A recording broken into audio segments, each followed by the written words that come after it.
The Middle Pillar is the title of a book by Israel Regardie, and it does include other rituals such as the LBRP and other uses for them, aside from their main purpose.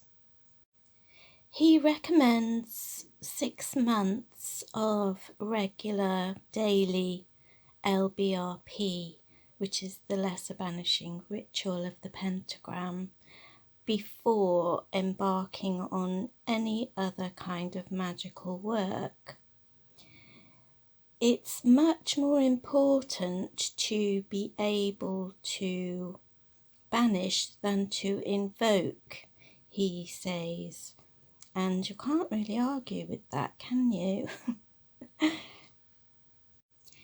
The middle pillar itself refers to the Kabbalistic tree of life, and the centers you are activating are those of the middle column, from Kether at the top down to Malkuth at the bottom, and Malkuth represents the material world, the world that we inhabit mostly.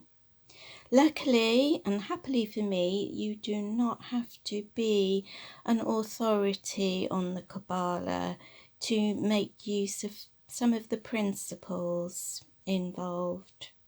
And I think the High Priestess, which we can see here, symbolizes and signifies in a way the middle pillar itself, sitting as she does between the pillars of severity here and mercy. And we live in such a world of polarities, good and bad, male, female, and all those opposites which we like to label, and they help us in our daily life.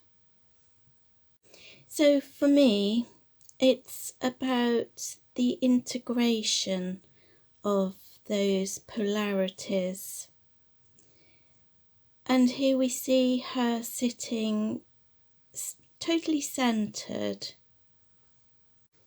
So there's polarity, this integration of polarities, and developing that harmony between them is quite a lofty ideal. And I think what's much more interesting is the byproducts, if you will, of a regular practice of middle pillar.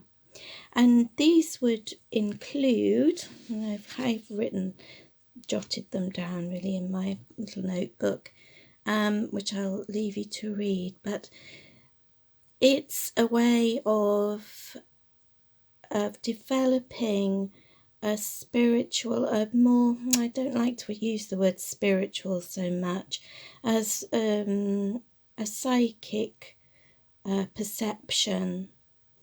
And it can do all these have all these sort of knock-on effects with a regular practice.